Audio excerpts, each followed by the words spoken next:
More importantly, Iran can face war with it. This is still one of the strong possibilities.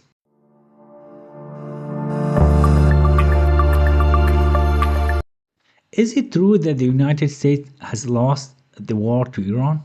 Is it true that Donald Trump is so scared of Iran's control over the Strait of Hormuz that interrupted the oil market that he would be happy to end the war in a way or another?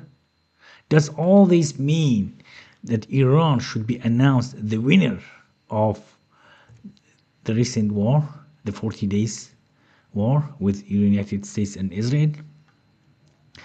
Trump extended the ceasefire unilaterally. Last night he posted that his response to a demand to hold the US attacks on the country of Iran is positive until such a time that, according to him, Iran's leaders and representatives can come up with a unified proposal.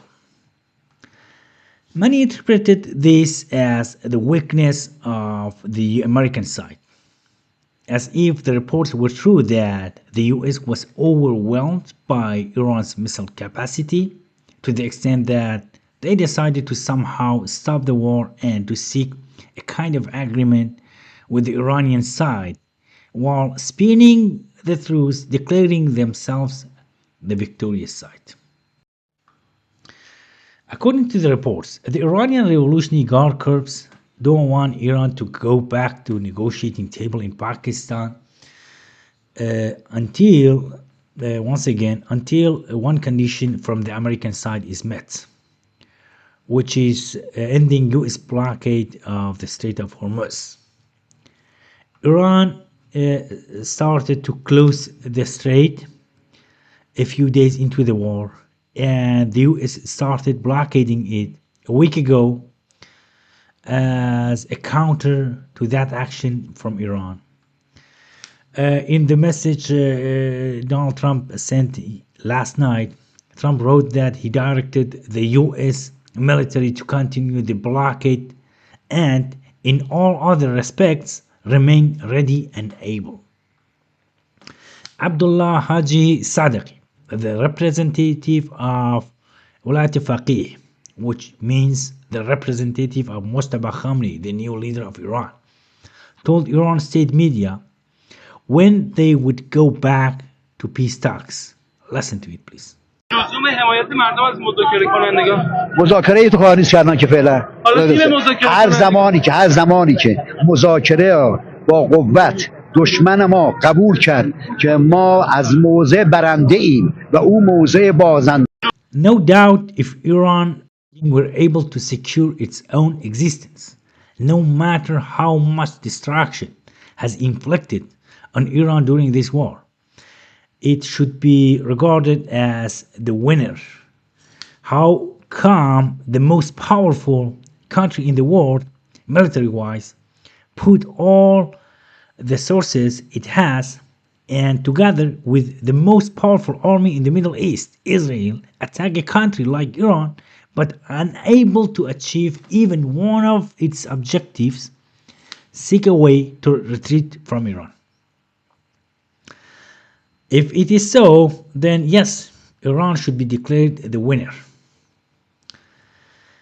And we ought not to forget that Iran has been under severe economic sanctions for decades.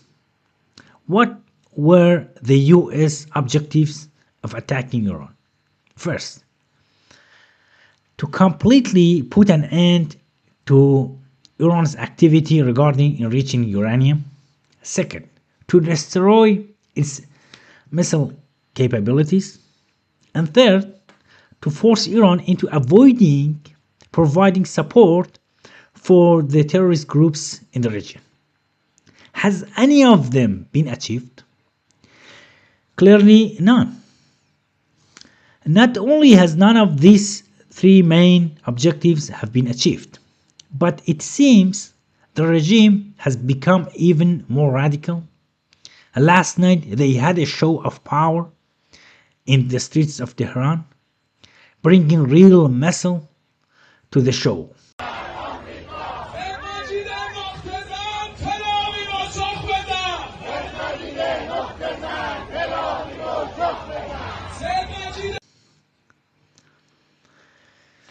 Well, it seems Iran is the winner so far, but not so fast. The US may have new cards up its sleeves. The Trump administration knows they cannot let Iran go.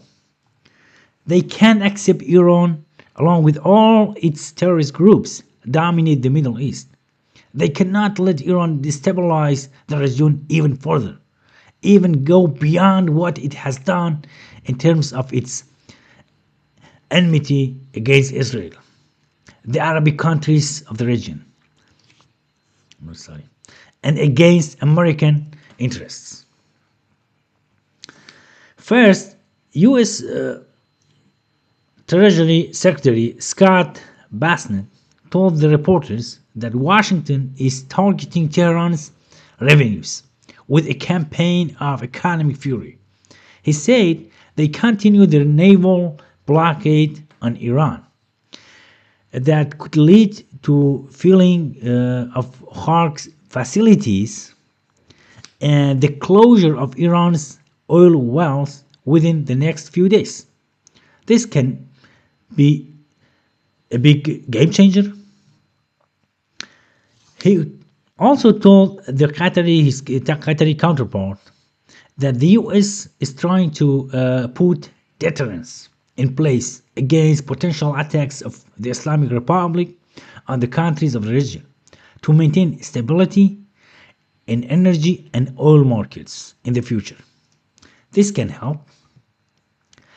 In another news, according to Reuters, London is hosting military planners from more than 30 countries for a 2-day meeting on Wednesday, it started today, to advance the mission of opening the Strait of Hormuz. The meeting is expected to agree on a detailed plan to open the Strait of Hormuz. This also can help. More importantly, Iran can face war within. This is still one of the strong possibilities. Whereas a kind of ceasefire has been in place for more than 10 days, Iran has continued attacking the headquarters of the Kurdish forces, the Kurdish political parties, based in Iraqi Kurdistan, and their bases along Iran-Iraq border. Just today, they attacked the headquarters of almost all of the Kurdish forces, those political parties that formed an alliance against the dictatorship of Tehran just a few days prior to the new wave of Iran-US war. Iran's missile and drone attacks on the headquarters of the Freedom Party of Kurdistan today left 3 fighters injured.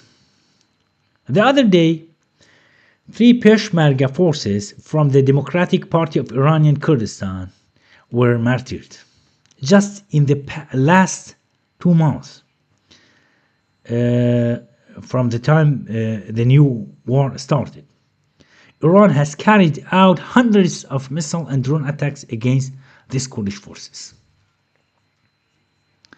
The reason the Islamic Republic of Iran continue attacking the headquarters of these parties is due to their significance. What can be their significance these days? They could potentially liberate more than 50 Kurdish cities if they were backed by air power of Israel, or at least if they were protected from Tehran's airstrikes. Such a liberated region could serve as a secure base for other armed opposition groups.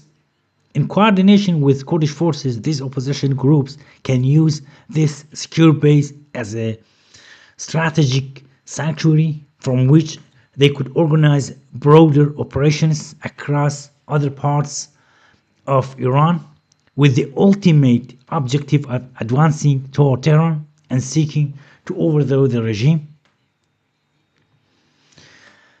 Thank you for watching.